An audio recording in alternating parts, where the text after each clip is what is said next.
Many of us are navigating life. We are trying to ask ourselves the question of what is the next best step for me, especially when it comes to purpose in our lives. And I'm reminded of Psalms 37, verse 23 to 24, which says, "The steps of a good man are ordered by the Lord, and he delights in his way. Though he fall, he shall not be utterly cast down, for the Lord upholds him with his hand." And today, guys, we are unpacking this story every step of the way. I can't wait for us to start this conversation today with our guests. Ding, ding, ding, ding, ding, ding, ding. Karibu sana. Thank you. I'm You're most so welcome. happy to be here and to be with you, to Yeah. see you. How did you sniff that I was in the country? And I'm just like, hey. Nilipatiwa rada But toka huko juu. I was so, yeah. You're one of those people I always just feel so good to hear from. Oh. So it was really lovely to get an invite to come here. Nice. Awesome. Yeah. Always a joy to have you on ChurchOnline Thank now. And thank you you. so much for the years you just dedicated to do Yeah. this. Yeah. I know we got you out of the blues when you Yeah. had other things that you were doing, but we deeply appreciate you. I appreciate you as well so much. And if we backtrack kidogo, Yeah. mahali tulitoka, Yeah. I know I think we were doing the last recording or a recording, and you mentioned that God has opened a door for you Yeah. to go and study. Yeah. I'd like us to pick up from there. Okay. That was Yeah. almost 3 years ago. Imagine. Wow, that was in 2022. 2022. And when the year began, I had no idea where it was going to go.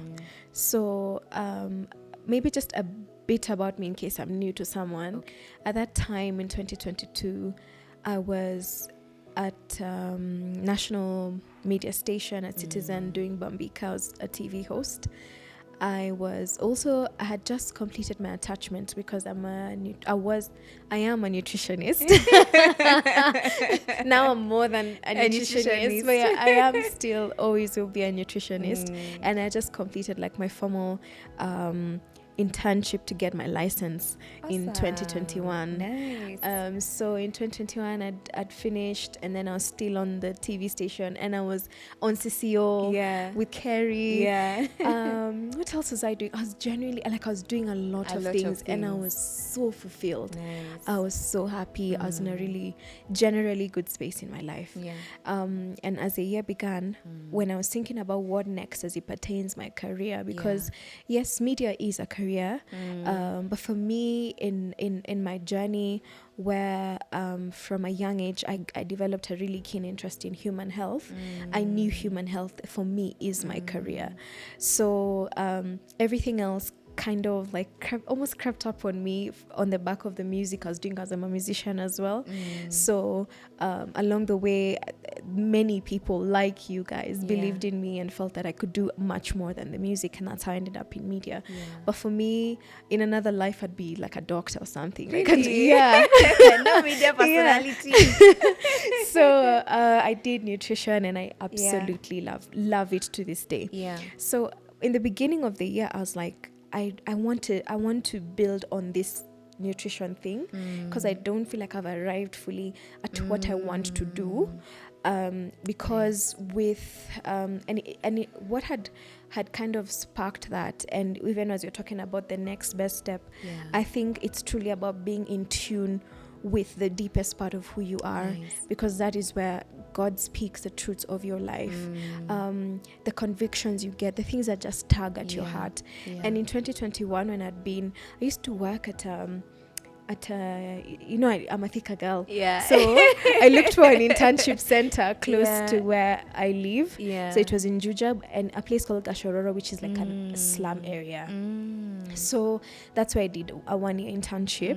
And I remember while I was there, I really did encounter many challenges as a health worker, many that I know other health workers who may be watching this would understand. Because I remember one particular case. There's a lady whose child was malnourished. You know, malnutrition comes from very many underlying determinants like poverty and all that. And the baby was severely malnourished. And in such instances, we prescribe certain commodities, supplementary foods and everything, which are usually provided by the government and other funders. So the facility was short of those commodities, which pretty much meant I was looking at a child I couldn't help. And that broke my heart. It really broke my heart. And that's when this tugging in my heart started to come, things to do with policy, public health policy, strategies. And then also I at the same time, I used to really thoroughly enjoy seeing patients and teach them. Really? Yeah. Wow. And teach, because my work, unlike a doctor who will tell you, so this is your problem, Linda, go to the pharmacy, take this dawa, nini. The nutritionist job, I think, is the most fun, because I get to sit with you and we unpack your situation. So is it, for example, hypertension? We try to unpack the things that cause it, the things, the back end of it, and now that you know where you are, how best can you manage your illness and all that. So we'll look at food, we'll look at your well-being in general as much as we can. I loved it. I enjoyed it. So just to interject, one of the things that is really standing out with your story is you didn't get caught up with everything that was happening, the media part, the music, the CCO, because many young people at that point get excited because of the different responsibilities they have, or they get caught up and then they forget about the focus or the reason as to why they would need to, why God has called them to do what they need to do. Anyway, just to interject. And I kind of liked how, like, most patients didn't recognize me, so I could treat them very, like, it's my colleagues who are suspecting for a really long time, and I could hear the whispers, but I'm like, I'm not going to talk about it. So, but they later clocked it, like, over time. You see now, because I'm there literally Monday to Friday. At some point, they just clocked it. They're like, she's the one. Yeah, she's the one. It's very, very, very few patients who clocked it. But and then it was COVID. Yeah. So I was always in a mask. Okay. Oh, no wonder. I was always in a mask. And then you see one of the things that about how it's funny how God orchestrates things. The show I was doing used to travel countrywide. Yeah. But when I joined the show in 2020, COVID. So I did the show during COVID period. And which meant that, unlike the other days where I'd probably be required to travel a bit midweek, I ended up, I'd pretty much just work on Sunday and maybe do a midweek production meeting. So it allowed me to do the internship. I don't think I would have managed the internship if I was traveling as much, so it's just, I'm glad it worked that way though. So I really enjoyed serving patients, and that I found that I enjoyed, like, educating and empowering patients to see that their health is in their hands, their solutions are in their hands. It's about their knowledge, it's about how they apply their knowledge, it's about how they believe, sometimes even the belief in the system, the belief that in the help that you're offering them and things like that. So that speaks into health education, health promotion, things like that. So I knew for sure that I need to do a bit more with this nutrition thing and kind of take a public health approach as well. So I wanted to do a master's in public health. And I think this has started to come into my mind now, early 2022. And it was early enough for me to apply for a course somewhere and start. So I'm looking up masters in public health, and I'm not very excited with what I'm seeing in Kenya, and I'm like, okay, it's not but I'm still looking because I know I can find something. These even where I was in KU, these I'm sure I could do something. And then my mom, who God has used very many times in my life to just nudge me into thinking into a certain direction, just asked me, are you looking abroad? And I'm thinking, first of all, I don't have the money to look abroad personally. And now that you say it, I clearly don't have the audacity either. Because, I mean, I could have looked abroad and looked into scholarships. But was I thinking like that? No. And also, I think it was probably like March, April, there about at this point. So I was starting to think, the scholarships had closed off by that time. So my only option would have been to go to UK as a self-sponsored, or wherever, as a self-sponsored student. So when my mom mentioned it, and I must say, it's a very important part of my story, because God has used my mom to speak into my life. Amen. In so many instances. It's because of my mom that I actually recorded music in the first place. Wow. Yeah. Okay. It's because of her that I did. I remember telling you a story about my first music video. Yeah. My mom, it was at a night shoot. Shout out And to my your mom was there with a kameko. She carried a meko from home. Oh my goodness. Do you have a picture of that? I don't. Would love to put that picture on. I don't. Yeah. I could probably ask. I don't imagine he would have it, but like, could ask Sammy D if he has some BTS shots somewhere. Yeah. But she had a kameko, and she literally carried everything from home. She filled her boots. Ameko, sufuria, milk, what? She made tea through the night. So people were not just having tea, but hot tea. Mom's tea through the night. And snacks. She was making them there by herself. Yeah. It's such, I don't even know what to say about my mom.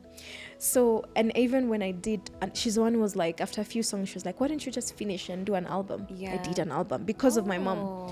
Why don't you do a concert? I did a concert because of my mom. Like, she kept, God has used her over and over. Yeah. So, and there's, and you know, also there's a way like, when you hear something and it sticks. Yes. There's something there. Yeah. So, when she said, why don't you look abroad? And my mom also, all these things, she says it sometimes like it's just in passing. It's not like she sits me down for it. She just says, and gives you... how about... Yeah. Or maybe when she's praying, I'll hear her praying in a certain direction. And I'm like, oh, okay. There's something. Yeah. So it didn't leave my heart. And I started toying with the idea. And then now I finally sat her down one day and I was like, okay, Mom, you made me think in this direction. And I appreciate that. But how will it work? And he said, I'll speak to your dad. And, you know, we will, let's see whether we can manage to support you, which they did eventually. Nice. So it was now on my part to figure out how exactly I was going to do it. And I did my research. I now, at least at this point, I knew what I wanted to do. I narrowed it down. I looked up unis in the UK. I have a book. I had narrowed down to like 16 unis, and I looked at each uni one by one, the course it's offering, the modules in the course, the modules in the course, and I was eliminating based on which one appealed to me and which one didn't. And I narrowed down, and I was applying, and I did get accepted to a couple, but the one that came first, and the one that came first but was also like top on my list, my top two, was Oxford Brookes University. Nice. The only reason I was not too sure about living in Oxford is because I had read that it's expensive and all that, but then again I was like, Oxford, why not? A babe has to try, right? I mean, I was not sure how I was going to work it out, because in my plan, when my parents said we can't support you, in my mind I felt that I would want to meet them somewhere halfway by getting there and catering to my needs, you know, because you're allowed to work. That was responsible of you. Yeah. You're allowed to work part-time. So I was like, I can go get a part-time job and I'll be able to just cater to my needs, my bills and everything. And that's why Oxford was like, I was panicking because I was like, how am I going to do it? It's so, it is indeed expensive. It actually is expensive. And it's a miracle actually how I did it. Because sometimes I look back and I'm like, how was I paying rent, school, food, bus fare? It was very little money, but I made it work just by the grace of God.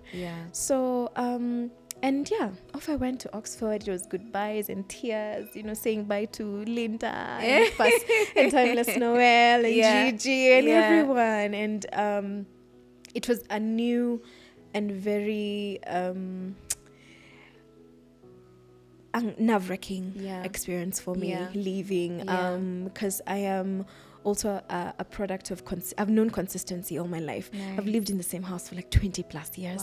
Went to one primary school, one high school, one uni. So like my life, you know, this was my first time like just untethering. I'd never even lived. And going to a different environment. I'd never even lived away from home. We're going to get to unpack that. So that's my experience. And it was really just that nudging that came from Mom and us praying about it, and you see it came from that seed that was in my heart that knew that I wanted to do more with this interest that I have, and just responding to that and trusting God for how exactly the rest of everything else was going to shape around all that, and it did. Yeah, and I had an amazing experience. Wonderful. Yeah. Take us through when you now left the country and then you get to the UK. How was it like, your reading experience, your studying experience, doing your masters? Yeah. And yeah, how was that? Unpack for us how it was, because we're talking about the next best step. Yeah, we're talking about God ordering the steps of a righteous person, even to the point where you go to the school. How was it like navigating with new students, people from a different culture, lectures from a different culture? All your life, like you told us, you're used to a certain consistency. Mutaratara ni hivi. And then all of a sudden, it changes. Yeah. So I get to the UK, it's late September. Yeah.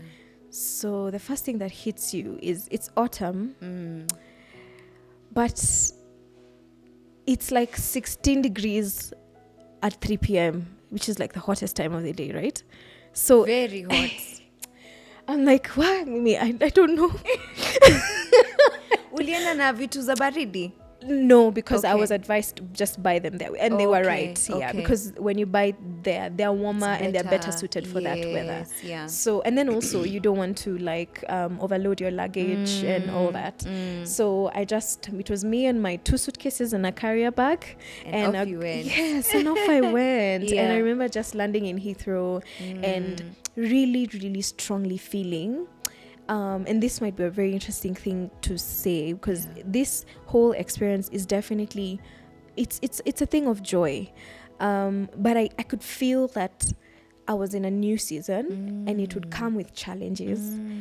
And in the same breath, I felt that I would be okay. 100%. So I remember landing in Heathrow and feeling the hugeness of this world I just stepped into, and thinking, what next? But also knowing so strongly that I will be okay. Amen. And right when I got there, a friend of mine who had gone a year before offered to come all the way from Leeds to help me settle into Oxford. So from London, take a train to Oxford. I land in Oxford and I'm like, oh my God, this is a city that chose me. It's so beautiful. It is glorious. Gorgeous. It is a glorious, glorious city. Nice. Very beautiful. Yeah. So I settled in, and I had tried to find a place to stay from this end. It proved nearly impossible. Yeah. So I had an Airbnb like for a week. Okay. And that week I spent my time first learning just to do small things, learning how to board a bus in the UK, learning how to do, I saw Carrefour, I've started doing it recently, where you self-checkout. Yes. And there it's the thing you do mostly. And it was my friend helping me and just teaching me these things. And then I was house hunting and I was able to find a good place to stay, my first student here. And now when I started my course, master's programs in the UK tend to have a whole lot of like an international student body.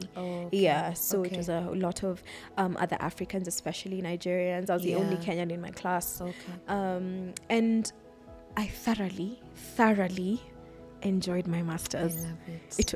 It I love fried my brains. But I thoroughly enjoyed it. And it showed because I did really well. So it was a splendid experience. And even the supervisor that I got for my dissertation was a heaven-sent angel. To this day, I am in touch with her. She's supporting me to publish my paper. She's pushing me to go to the next level. And I'm like, so everything just sort of like worked out. It did align. Every moment of it, even when it was hard, I knew I was exactly where I needed to be. Nice. Awesome. I'd like you, Lau, to speak to someone right now who is, we've had a lot of stories where young people, especially from Africa, go to these developed countries to study, and some of them unfortunately don't finish their studies, or they end up just throwing in the towel. And there's this facade around of don't take your kid out of the country, don't go out of the country to study, and all these things.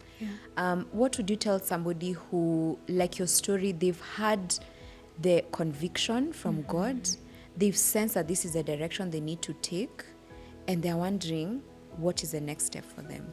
What would you tell them? How would you encourage them? And also for somebody who is in this country, we'll talk about that later on. You're in a new space, a new culture, and you're trying to wonder how to navigate. What would you tell them?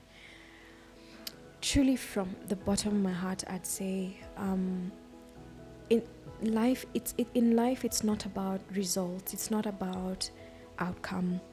It's about relationship. Don't hold on too strongly to things going a certain way.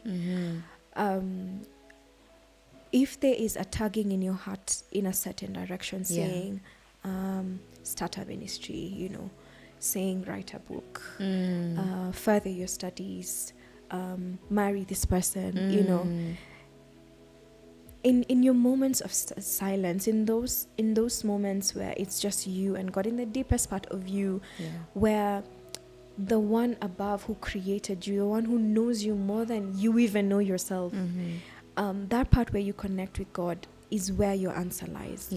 And what I mean by that is that one thing, for example, is with my journey, I got to meet a whole lot of people who have glorified the idea of going abroad, and I understand. I don't judge it. I completely understand, because there's certainly very many ways that systems abroad work better than they do here. But then again, there's also a reason why God set you here in this country.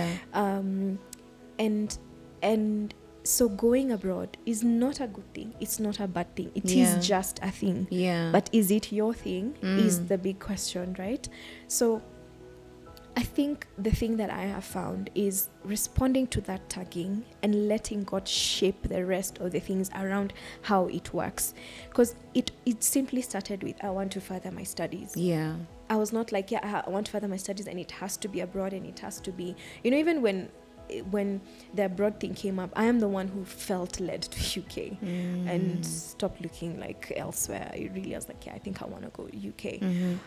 So I think that's where it starts. What is ringing in your mind? What is it that's just wouldn't leave your spirit?